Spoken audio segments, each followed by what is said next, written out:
Hello student, welcome back mission teacher में आप सभी का हार्दिक स्वागत है। तो स्टूडेंट, आज हम शुरू करेंगे भारतीय समाज की मूल प्रवृत्तियाँ और उसकी विशेषताओं के बारे में जानेंगे कि क्या होती हैं और क्या थी। बाकी जिन स्टूडेंट्स ने पुरानी वीडियो हमारी नहीं देखी है, समाज क्या होता है, उसको जाके देख लें, उसके बाद इस वीडियो को देखें। तो ये समाज टॉपिक का अगला पार्ट है, जिसमें हम भारतीय समाज की मूल प्रवृत्तियों और विशेषताओं के बारे में चर्चा करेंगे। और बाकी हमारी OMR क्लासेस तो चल ही रही हैं, वहाँ से आप कंप्लीट करें उनको अच्छे से, तथा इन टॉपिक वाइज जो मैं क्लासेस लेके आ रहा हूँ उनको भी मैं कोशिश करूँगा कि उनके भी OMR क्वेश्चंस लाए जाएँ जल्द से जल्द। बाकी आप कॉन्सेप्ट को यहाँ से क्लियर करते रहिए, ठीक। तो चलिए क्लास को शुरू करते हैं, ज़्यादा समय को वेस्ट नहीं करते हुए। चलिए देखते हैं भारतीय समाज की मूल प्रवृत्तियाँ। तो शुरू करते हैं अब। मनुष्य एक विवेकशील प्राणी है। मनुष्य में कुछ गतिशीलताएँ, संवेदनशीलता के गुणों के साथ साथ उसमें कुछ मूल प्रवृत्तियाँ भी पाई जाती हैं, जो कि निम्नलिखित हैं। अब ऐसी कौन कौन सी मूल प्रवृत्तियाँ हैं वो हम देखते हैं। तो हमारी पहली है सामाजिक संगठन। ये मनुष्यों के अंदर पाया जाता है। अब इसमें क्या होता है, संगठनात्मक व्यवस्था भारतीय समाज की मूल प्रवृत्ति है। इसी के आधार पर प्रत्येक गांव में पंचायत या चौपाल आदि की व्यवस्था होती है, जहां लोग आपसी झगड़े तथा विवादों का निराकरण करते हैं। यानी कि सामाजिक संगठन का मतलब होता है कि जैसे कि हमारे गांव में, समाज में, ठीक, एक व्यवस्था होती है पंचायत जिसको बोला जाता है, कहीं कहीं उसको चौपाल बोला जाता है। तो इसका मतलब वो संगठनात्मक, यानी कि लोग एक दूसरे से मिलकर चर्चा करके और अपने आपसी झगड़ों, अपने आपसी प्रॉब्लम्स को सॉल्व करते हैं। उसे हम बोलते हैं सामाजिक संगठन की मूल प्रवृत्ति, ठीक। क्योंकि सभी लोग, समाज के सभी लोग मिलके एक संगठन बना करके हम अपनी प्रॉब्लम्स को सॉल्व करते हैं, ठीक। अब इसके बाद दूसरी जो प्रवृत्ति है वो हमारी ये है मानवीय प्रवृत्तियाँ। तो इसमें देखते हैं इसमें क्या होता है। इसमें मनुष्य एक सामाजिक प्राणी है, ये हमें पता है। अतः वह अपने परिचित व्यक्तियों के बीच में रहना चाहता है। यानी कि हर व्यक्ति अपने परिचित व्यक्तियों के बीच रहना चाहता है, ठीक। ऐसा समूह, परिवार, जाति, समुदाय आदि कुछ भी हो सकता है। अब ऐसा समूह भी हो सकता, समूह परिवार भी हो सकता है, कोई जाति हो सकती है, कोई समुदाय हो सकता है, ठीक। मनुष्य समाज में रहकर विभिन्न क्रियाकलाप, यथा कर्मकांड, अंधविश्वास आदि प्रवृत्तियों को जन्म देता है। क्योंकि मनुष्य ही होता है जो समाज में रहकर कई तरह के कर्मकांड करता है, क्रियाकलाप करता है, अंधविश्वास पे लोग विश्वास करते हैं, ठीक। तो इन प्रवृत्तियों को मनुष्य ही जन्म देता है।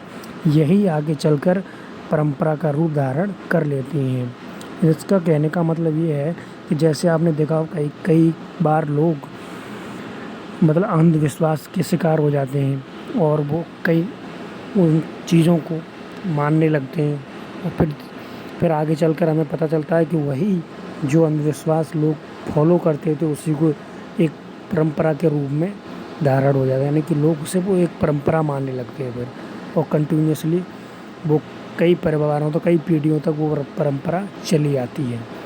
तो उसी को बोलते हैं हम मानवीय प्रवृत्तियाँ। अब अगली जो प्रवृत्ति है वो है हमारी जातीयता की प्रवृत्ति।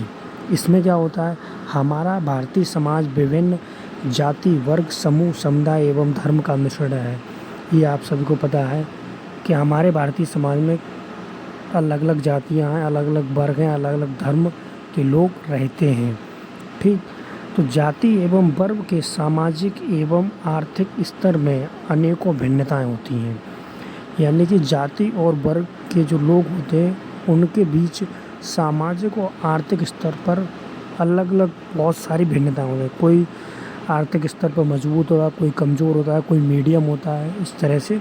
तो लोगों में सेम और यानी कि बहुत सारी डिफरेंटिस देखने को मिलती हैं।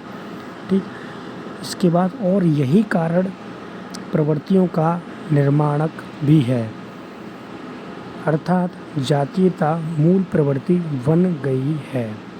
ठीक, तो चलिए देखते हैं अगली प्रवृत्ति कौन सी। अगली प्रवृत्ति है हमारी चौथी प्रवृत्ति, धार्मिक प्रवृत्तियाँ। भारतीय समाज, अब इसमें देखते हैं क्या है। भारतीय समाज में विभिन्न धर्मों के प्रभाव का असर मंदिर, मस्जिद, गिरजाघर, गुरुद्वारा आदि के द्वारा दिखाई देता है।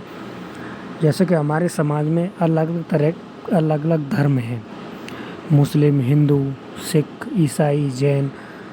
तो उसी के बारे में बता रहे हैं कि हिंदू लोग मंदिर को मानते हैं, मुस्लिम लोग मस्जिद को मानते हैं, इसी तरह पंजाबी लोग होते हैं वो गुरुद्वारा को मानते हैं। तो ये अलग अलग धर्म के लोग अलग अलग चीज़ों को मानते हैं। ठीक, इनकी अपनी अपनी मान्यताएं हैं। अनुष्ठान, कर्मकांड आदि के संचालन से इस प्रकार की क्रियाएं भारतीय समाज की मूल प्रवृत्ति बन गई हैं। इसी प्रकार की क्रियाएं भारतीय समाज की मूल प्रवृत्तियां बन गई, इन्हें हम धार्मिक तौर पे देख सकते हैं। ऐसे अगली प्रवृत्ति है जो वो है हमारी सांस्कृतिक प्रवृत्ति। अब सांस्कृतिक प्रवृत्ति में क्या होता है कि भारतीय समाज में विभिन्न समुदाय की सांस्कृतिक झलक दिखाई देती है, इसलिए विभिन्न प्रकार की सांस्कृतिक प्रवृत्ति आज भारतीय समाज की मूल प्रवृत्तियां बन गई हैं।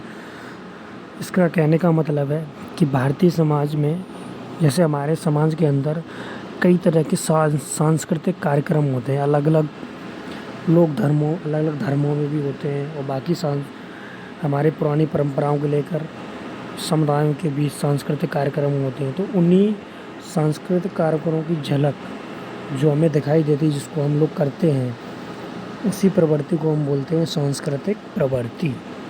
ठीक, तो चलिए अब आगे देखते हैं। आगे हमारा है भारतीय समाज और बालक की शिक्षा क्या है, इसके बारे में समझते हैं थोड़ा।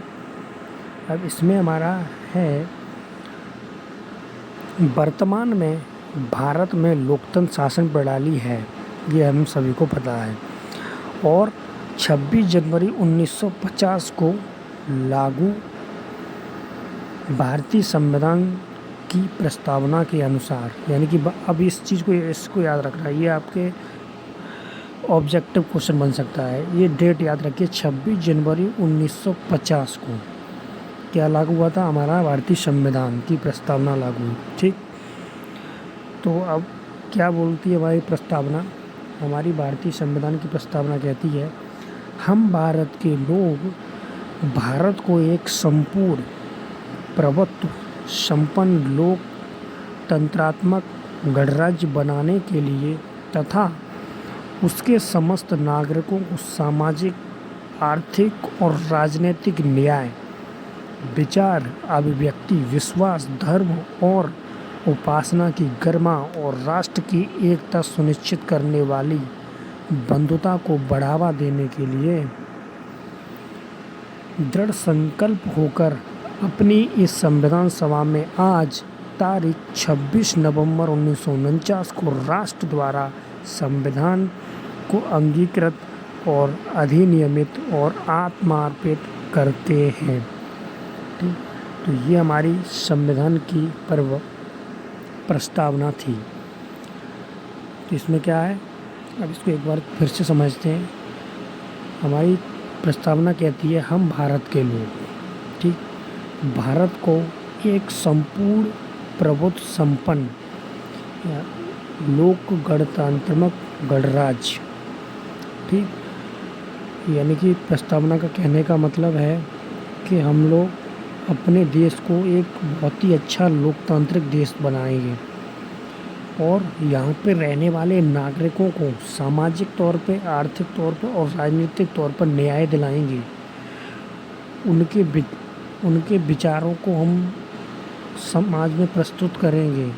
उनकी अभिव्यक्ति की आज़ादी को सुनिश्चित करेंगे। लोगों में विश्वास रखेंगे, अपने देश के प्रति विश्वास रखेंगे, धर्म और उपासना की गरिमा को बनाए रखेंगे।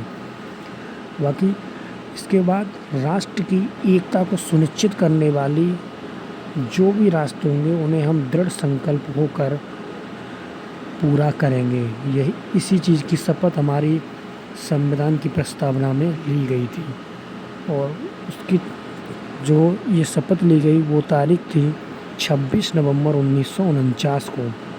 राष्ट्र के हित में ये शपथ ली गई थी। बाकी इन दोनों डेटों को आप याद रखिए। बाकी 26 जनवरी 1950 को हमारा संविधान लागू हुआ था, ये डेट थी। ठीक, तो ये क्वेश्चन आपका आ सकता है ऑब्जेक्टिव के रूप में। ठीक, अब हम देखते हैं भारतीय संविधान में व्यक्ति के अस्तित्व को स्वीकारते हुए, हमारे संविधान ने व्यक्ति के अस्तित्व को स्वीकारते हुए लोकतंत्र में उसको महत्वपूर्ण स्थान दिया गया है, जिसमें निम्न रूप से स्पष्ट किया गया है। नंबर 1, आदर, समानता एवं स्वतंत्रता। ये 3 चीज़ें आपको याद रखनी है कि कोई भी व्यक्ति है, हमारे संविधान में ये दिया गया है सभी को हक कि हर व्यक्ति का हमें सम्मान करना चाहिए, आदर करना चाहिए, सभी को समान रूप से देखना चाहिए और सभी को अपनी इच्छा अनुसार स्वतंत्रता से कुछ भी करने का अधिकार है। यही हमारे संविधान की सबसे बड़ी खूबसूरती है। ठीक, इसीलिए हमारा संविधान पूरी दुनिया में सबसे अच्छा संविधान माना जाता है। आगे देखते हैं। आगे भारतीय संविधान के अनुसार सभी व्यक्तियों को आदर, सभी को समान अवसर और विकास करने की आज़ादी है। भारत को एक धर्मनिरपेक्ष राज्य घोषित किया गया है, जिसमें सभी धर्म के अनुयायी स्वतंत्रता पूर्वक अपने धर्म का पालन कर सकें। ठीक, जो मैंने अभी बताया कि सबको समान आदर मिले, सबको समान अवसर मिले, विकास करने की आज़ादी मिले। और धर्मनिरपेक्ष राज्य तो है ही हमारा। यहाँ पे कई धर्म हमारे यहाँ पे रहते हैं, जैसे हिंदू, मुस्लिम, ये सब आपको पता ही है। ठीक, तो इन कॉन्सेप्ट को आप समझ लीजिए और फिर इसमें जो मेन पॉइंट जैसे डेट्स हैं वो याद कर लीजिए, इनको आप भूलना नहीं है। ठीक, चलिए आगे पढ़ते हैं। अब आगे हम लोग इसमें देखते हैं, आज़ादी के बाद भारत ने लोकतांत्रिक रूप से बदलना शुरू कर दिया है, लेकिन आज भी भारत में अनेक ऐसी समस्याएं विद्यमान हैं जिनका समाधान संभव नहीं हो पा रहा है। उनका कहने का मतलब है, आज़ादी के बाद हमारा देश बहुत ही तरक्की कर रहा है, ठीक, लेकिन उसके बावजूद भी कई तरह की समस्या हमारे देश के अंदर हैं जिनका समाधान अभी तक संभव नहीं हो पा रहा है। ठीक, आगे देखते हैं। वर्तमान भारतीय समाज को शिक्षा ने एक नया रूप प्रदान किया है। आज भारत में सती प्रथा, पर्दा प्रथा, बाल विवाह एवं अंधविश्वास जैसी कुरीतियाँ समाप्ति की ओर हैं। यानी कि उसका कहने का मतलब ये है कि भारत में जैसे वर्तमान में जैसे जैसे लोग पढ़ते जा रहे हैं, शिक्षा जैसे जैसे फैलती जा रही है, उसकी वजह से हमारे समाज के अंदर जो पुराने ज़माने में सती प्रथा, बाल प्रथा, बाल विवाह वाली प्रथा या पर्दा प्रथा जैसी कई अंधविश्वास चलते थे, वो सारी अब बिल्कुल समाप्ति की ओर है। लोग जितना जागरूक होंगे, जितना पढ़ेंगे, जितना शिक्षित होंगे, उतने ही लोग समझदार होते जाएंगे और इन अंधविश्वासों को बिल्कुल भी नहीं मानेंगे। ठीक, यही कारण है कि हमारी भारतीय सरकार ने भारत के सभी बच्चों, युवकों और प्रौढ़ों को शिक्षा के समान अवसर प्रदान किए हैं। इस लाइन का मतलब है हमारी सरकार ने सभी को शिक्षा का समान अवसर प्रदान किए हैं। साथ ही आज भारत में पिछड़े बालकों की शिक्षा के लिए विशेष प्रावधान किया गया है। यानी कि और हमारी सरकार जैसे कि जो लोग आर्थिक रूप से कमज़ोर होते हैं, पिछड़े बालकों के लिए शिक्षा का विशेष प्रावधान कर रखा है। उनको फ्री शिक्षा देना, खाना मुहैया कराना, अच्छी शिक्षा देना, किताबों को मुहैया कराना, बाकी जैसे उनके ड्रेसेस वगैरह, इसके लिए सारा पैसा देना। तो ये हमारी गवर्नमेंट्स कई कदम अच्छे उठा रही है। ठीक, आगे देखते हैं। आगे हम देखते हैं इसमें है वर्तमान में भारत में अप्रैल 2009 से शिक्षा का अधिकार लागू किया गया है। यानी कि जो शिक्षा का अधिकार कब लागू किया गया, ये क्वेश्चन अब आपका बन रहा है। तो ये रहेगा आपका अप्रैल 2009 से शिक्षा का अधिकार लागू किया गया है, जिसने शिक्षा के क्षेत्र में एक क्रांतिकारी परिवर्तन ला दिया है। इसके अनुसार 6 से 14 वर्ष तक के सभी बच्चों को कक्षा 1 से 8वीं तक अनिवार्य एवं निःशुल्क शिक्षा देने का प्रावधान किया गया। इस चीज़ को याद रखिए कि इसके अनुसार जो हमारा अप्रैल 2009 में शिक्षा का अधिकार लागू हुआ है, उसके अनुसार 6 वर्ष से 14 वर्ष तक के सभी बच्चों को कक्षा 1 से लेकर कक्षा 8 तक अनिवार्य एवं निःशुल्क शिक्षा देने का प्रावधान है। ठीक, यही नहीं, सरकार एवं NCERT द्वारा शिक्षा के पाठ्यक्रम में भी आवश्यकता अनुसार बदलाव किए गए हैं। ठीक, NCERT द्वारा भी हमारे पाठ्यक्रम में कई तरह के बदलाव किए गए हैं और शिक्षा को घर घर तक पहुंचाने हेतु कई नीतियां भी बनाई गई हैं। यानी कि NCERT और सरकार द्वारा कई तरह की अच्छी नीतियां बनाई गई हैं, जिससे लोग पढ़ें, घर घर तक शिक्षा पहुंचे और लोग आगे बढ़ें, पढ़ें, समझदार हो बने। अगर इन नीतियों पर अमल किया जाए तो हमारा भारत और अधिक तेज़ी से विकास करेगा। ठीक, अब हम देखते हैं इस टॉपिक का लास्ट पोर्शन, जो है भारतीय समाज की विशेषताएं। ठीक, इसको समझते हुए फिर हम इस टॉपिक को ख़त्म करेंगे। तो भारतीय समाज की विशेषताएं निम्नवत हैं।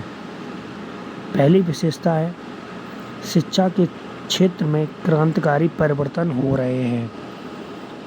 ठीक, दूसरी विशेषता है हमारी समाज की व्यवस्था जटिल हो गई है। तीसरी, सती प्रथा एवं पर्दा प्रथा का समापन हो चुका है, ये हम आगे पढ़ चुके हैं। चौथी, बाल विवाहों की संख्या में अपेक्षाकृत कमी आई है ये। और पांचवी, समाज में अन्य धर्मों के प्रति आदर में वृद्धि हुई है। और छठी, नगरीकरण, आधुनिकीकरण एवं पश्चिमीकरण को बढ़ावा दिया जा रहा है। 7 पॉइंट, ज्ञान विज्ञान के क्षेत्र में हुए परिवर्तनों ने देश के विकास को अग्रसर किया है। 8वां पॉइंट है इसका, स्त्री की जागरूकता की भावना का विकास हुआ है। 9वां पॉइंट है, शिक्षा के अधिकार ने शिक्षा को घर घर तक पहुंचाया है। 10वां पॉइंट है हमारा, भारतीय समाज को जनसंख्या विस्फोट जैसी समस्याओं का सामना करना पड़ रहा है। और 8वां पॉइंट है इसका, आधुनिक समय में नैतिक मूल्य का ह्रास तेजी से हो रहा है। 11वां और 12वां पॉइंट है, गरीबी और बेरोजगारी की समस्या बढ़ती जा रही है। 13वां पॉइंट है, भारत में अनेक आर्थिक समस्याएं उत्पन्न हो रही हैं। 14वां पॉइंट, संयुक्त परिवारों का विघटन हो रहा है। तो इन विशेषताओं को आप एक बार अच्छे से और रिवीजन कर लीजिए, तो आपको ये अच्छे समझ में आ जाएंगे। बाकी भारतीय समाज के बदलते स्वरूप में शिक्षा के उद्देश्य भी बदले हैं। आधुनिकता ने जहाँ एक ओर भारत को विकास की ओर अग्रसर किया है, वहीं दूसरी ओर अनेक नवीन समस्याओं का आगमन भी हुआ है। लेकिन इन सभी समस्याओं का निदान शिक्षा द्वारा ही हो सकता है। यानी कि शिक्षा द्वारा ही ये सारे निदान संभव हैं, क्योंकि लोग जितने शिक्षित होंगे, जितने पढ़ेंगे, वो उतने समझदार होंगे और हमारे समाज के लिए जागरूक होकर अच्छे अच्छे कामों को करेंगे और वो सरकार की नीतियों को मानेंगे। सरकार ने जो नीतियाँ अच्छी अच्छी बनाई हैं शिक्षा के लिए, उनको फॉलो करेंगे तो हमारा जो समाज है वो ऑब्वियसली डेवलप करेगा, आगे बढ़ेगा और हमारा देश तरक्की करेगा। तो ठीक, आपका समाज वाला टॉपिक ये यहीं समाप्त हो चुका है और हम आगे आपको मिलेंगे एक नए टॉपिक के साथ। तब तक के लिए सभी विद्यार्थियों को best of luck and thank you.